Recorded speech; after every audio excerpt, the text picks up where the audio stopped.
Dancing bears have been performing at weddings and other traditional ceremonies in India for hundreds of years.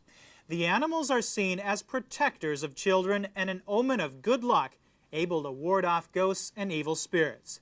But although it's been illegal for nearly 30 years to take sloth bear cubs from the wild, an estimated 100 cubs are still taken from their mothers to be trained as dancing bears every year.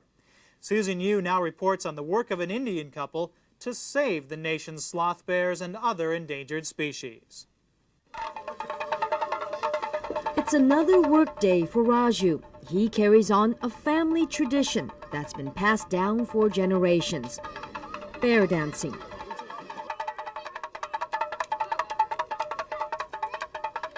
He's lived and worked with this sloth bear for 11 years. The partnership is an economic one. On a bad day, the bear's agility brings in 100 rupees. On a good day, mainly during festivals, the animal fetches up to 500.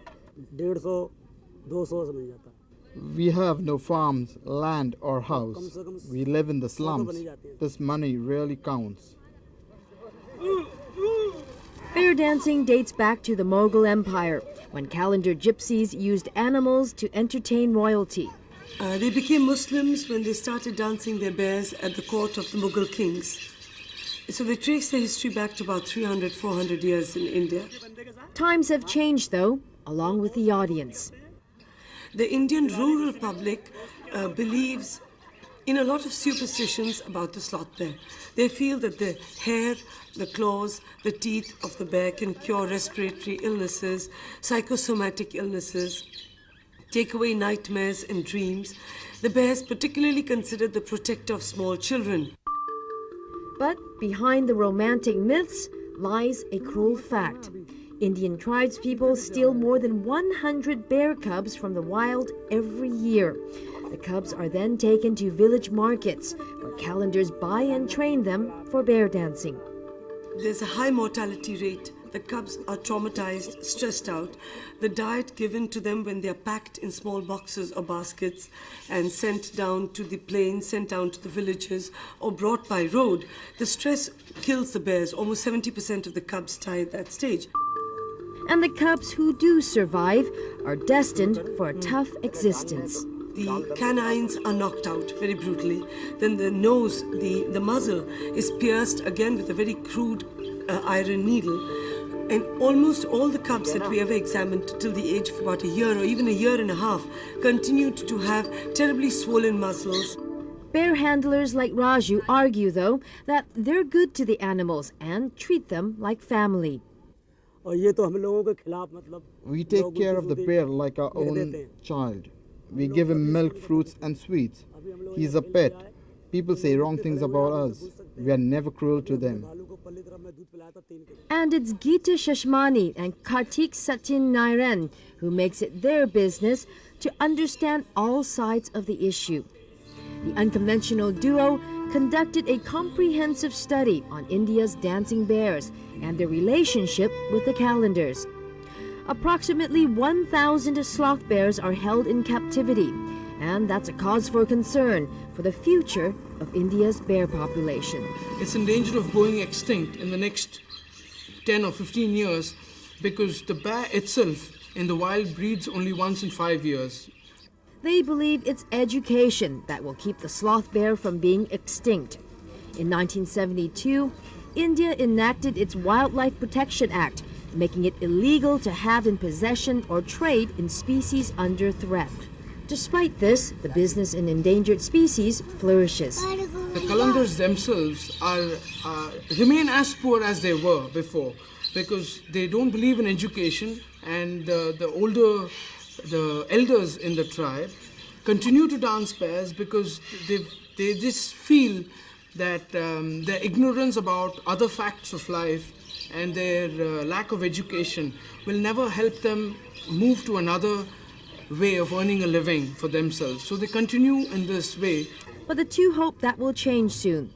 Kartik and Geeta established Wildlife SOS in the heart of Delhi, literally in their backyard. It's a non-profit organization whose goal is to save and rescue endangered animals. And up here we have an owl, great horned owl, And this has been seized from tribals who use it for magic tricks. And they try to fool the public into saying that the owl can prophesy, things like that. Was it hard to seize the owl? Yes, of course, because the tribals protest and say that we are taking away their earning, their means of livelihood. And over here, we have a partridge, for example. We had almost 5 of them in the last few months. Now, these are brought in for partridge fights.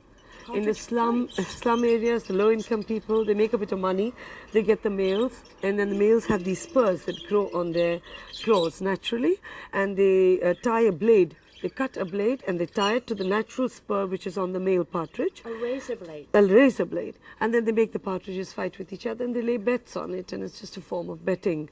This is all make you very sad when you see these animals and birds. Yes, it's even sadder because there's another problem, Susan. It's one thing to rescue these animals and then you treat them and you look after them, but it's equally hard to rehabilitate them. On this day, Kartik takes us to a Kalandar village outside New Delhi to show us why rehabilitating attitudes is equally hard. The villagers here seem proud of the bear that's living in captivity, and you don't have to go far to see plenty of other endangered animals. The Kalandars use this owl as a... They sort of train it and then they keep it with them, and they use it as a good luck charm.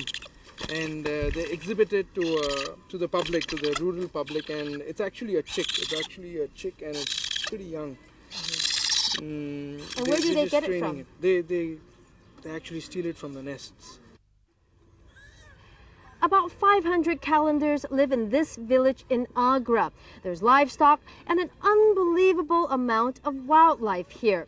Living conditions here are so tough that village elders say you can't blame the people for using the wildlife to try to make a living, and they blame the government for forcing them into that situation.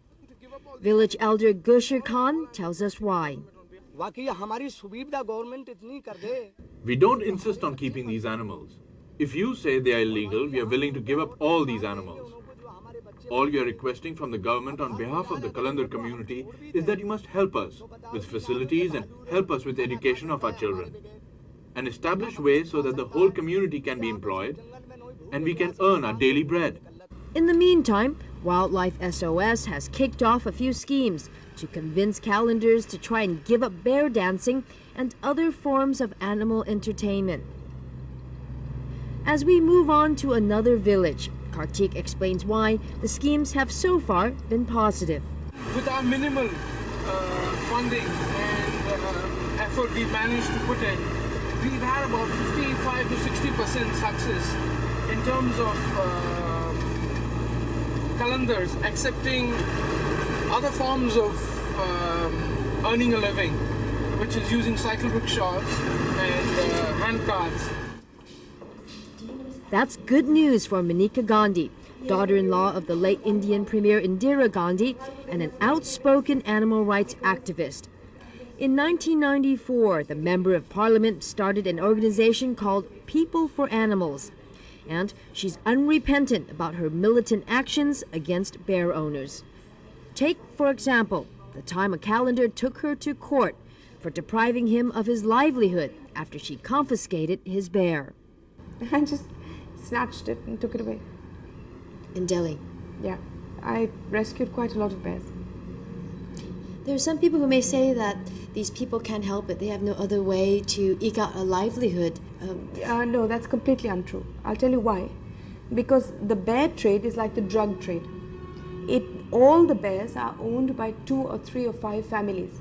And each family is a family of criminals. And they own 50 to 100 or 200 bears each. And like taxis, they rent them out every day. Since there are only 2,000 bears left in India, sooner or later they have to find another trade. So why wait till the animal is extinct? S.C. Sharma hopes he'll never see that day. Sharma was instrumental in the drafting of India's Wildlife Protection Act, which he says is due for an upgrade. Opportunities are given in a legal way, and we can upgrade their livelihood standards and meet their needs. Definitely it will have a good effect. Now there is another part of it, that we have not been able to mainstream the issue of conservation. for a common man living in villages.